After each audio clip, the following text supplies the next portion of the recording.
Indépendance Royale, le numéro 1 du maintien à domicile des seniors, vous présente Mon Logement, Ma Vie. Bonjour à tous et bienvenue dans la saison 4 de Mon Logement Ma Vie. Confinement, déconfinement, depuis l'arrivée de la Covid en France, nous allons à la rencontre des seniors pour prendre de leurs nouvelles. Un podcast à écouter sur indépendanceroyale.com, disponible également sur l'ensemble des plateformes de diffusion de podcasts. 6e épisode donc de cette saison 4. En région PACA, nous allons à la rencontre de Louise Christiane, 73 ans, qui vit dans le Var, et nous prenons la direction de Toulon. Bonjour Louise Christiane, merci de répondre gentiment à mes questions. Comment s'est déroulée pour vous cette première moitié de l'année? Comment se sont déroulés ces 6 premiers mois? Moi, non, ça m'a pas. Je me sens pas concernée, excusez-moi, mais je me sens bien.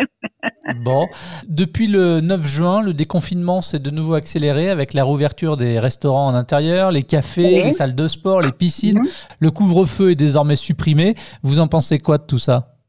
Pour moi, ça me dérange pas, hein. Mais bon, pour les jeunes et tout, c'est sûr que c'est peut-être mieux, hein. Voilà, ils sont quand même, parce que depuis quelques temps, ils sont quand même assez confinés, hein. Quand même, ils peuvent rien faire, donc voilà.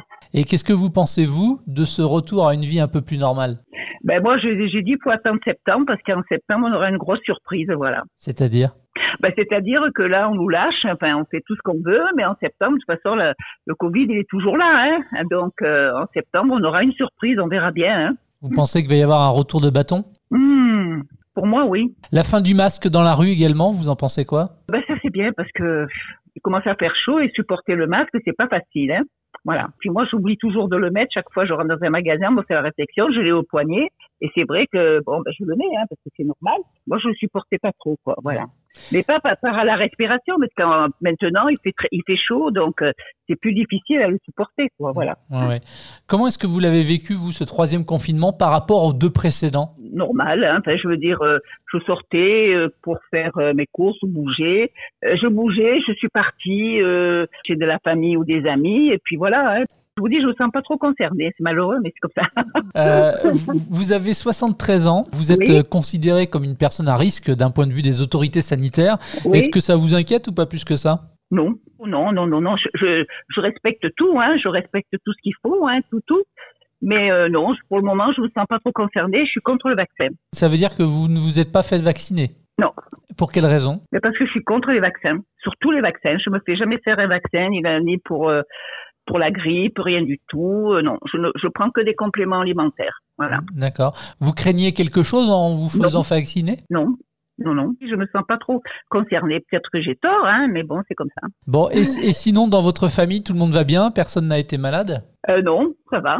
Bon. Et justement, comment est-ce que vous continuez d'échanger avec vos proches? Est-ce que vous continuez à respecter les gestes barrières, la distanciation sociale?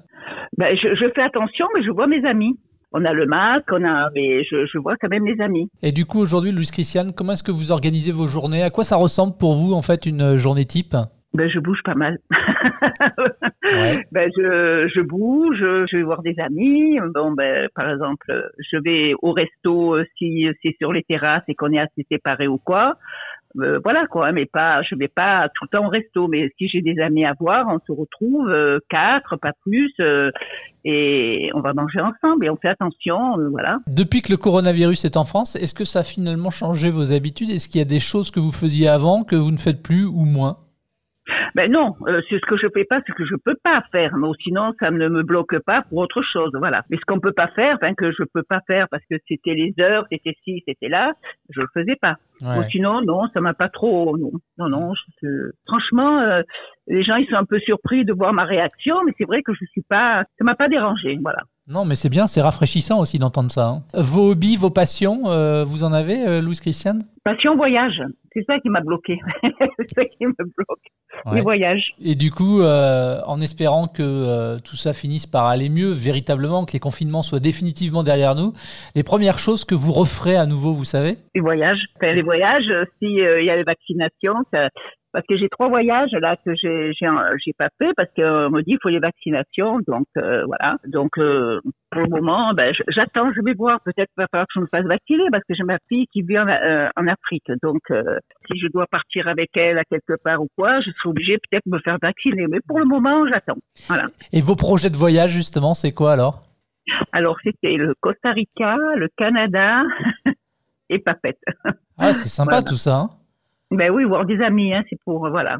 Ouais, voir les amis, mais aussi pour se dépayser, parce que là, pour le coup... Ah oui, parce que je voyage, enfin, j'ai beaucoup voyagé et j'espère voyager encore tant que je peux voyager. Voilà. Sinon, Louise Christiane, vous avez des craintes pour l'avenir, le vôtre ou celui de vos proches en raison de la pandémie, de ses répercussions, et je pense d'un point de vue économique notamment? C'est surtout pour les jeunes hein, que je me dis, ils ont une drôle de vie, enfin ils vont avoir une drôle de vie. Bon, sinon, non, pour moi, ça va. Hein. Je suis plus vers la sortie que... voilà. Oh, bah 73 ans, vous avez encore un peu de temps. Oui, j'espère. Oh bah oui, tant que je vais bien, hein, voilà, tant que je vais bien, j'espère, voilà. Alors justement, Louise Christiane, vous me dites ça, mais quand je vous écoute, moi, j'entends quelqu'un qui est en bonne santé. Vous êtes indépendante chez vous, dans votre logement. Pourquoi c'est important, cette indépendance chez soi? Ben parce que j'ai toujours été comme ça, je suis très indépendante, je suis bien, enfin, seule, tout en faisant beaucoup de choses, mais bon... J'aime bien être seule, voilà. Chez vous, c'est quoi? Vous êtes dans une maison, un appartement? Un appartement, rez-de-chaussée avec terrasse, tout ça, enfin, voilà. Donc vous me disiez que c'était important d'être indépendant, et indépendant chez soi plutôt que dans une maison de retraite, par exemple? J'espère pas y aller. Ouais. Pour le moment, je peux seule, je suis très bien, donc non. Et je bouge, je fais beaucoup de choses, c'est vrai, parce que si on commence à rester enfermé chez soi, c'est comme ça qu'on se dégrade, quoi, on va dire, hein, voilà. Alors, dans votre appartement, dans quelle pièce vous vous retrouvez le plus souvent? Quand je suis chez moi, dans le salon. Pourquoi? C'est la pièce à vivre? Oui, la pièce à vivre, puis je suis souvent au téléphone. À répondre à des questions de temps en temps. Bon, Louise Christiane, vous avez une idée de ce que vous allez faire cet été? Alors, cet été, j'ai ma fille qui arrive, des amis qui arrivent aussi de l'étranger. Je sais pas. Franchement, moi, on peut me dire, on va faire ça demain. Hop, je fais ma valise, je pars. Voilà. Moi, je suis comme ça. Vous vivez au jour le jour? Oui, on va dire ça. Mais c'est sympa. Oui. Et puis, on a de compte à rendre à personne. Donc, voilà. C'est ça qui m'intéresse, c'est que je fais ce que je veux. J'ai de compte à donner à personne. Voilà. Qu'est-ce que je peux vous souhaiter pour la suite, Louise Christiane? Une bonne santé. Eh bien, c'est évidemment tout le mal qu'on lui souhaite à Louise Christiane, que je remercie bien sûr pour son témoignage. Et puis, merci également à vous, auditeurs de Mon Logement Ma Vie, un programme à retrouver sur le site internet d'indépendanceroyale.com. Vous pouvez également vous abonner à ce rendez-vous depuis toutes les plateformes de diffusion de podcasts. À très vite pour un prochain épisode. Retrouvez tous les épisodes du podcast Mon Logement Ma Vie sur indépendanceroyale.com et toutes les plateformes de diffusion de podcasts.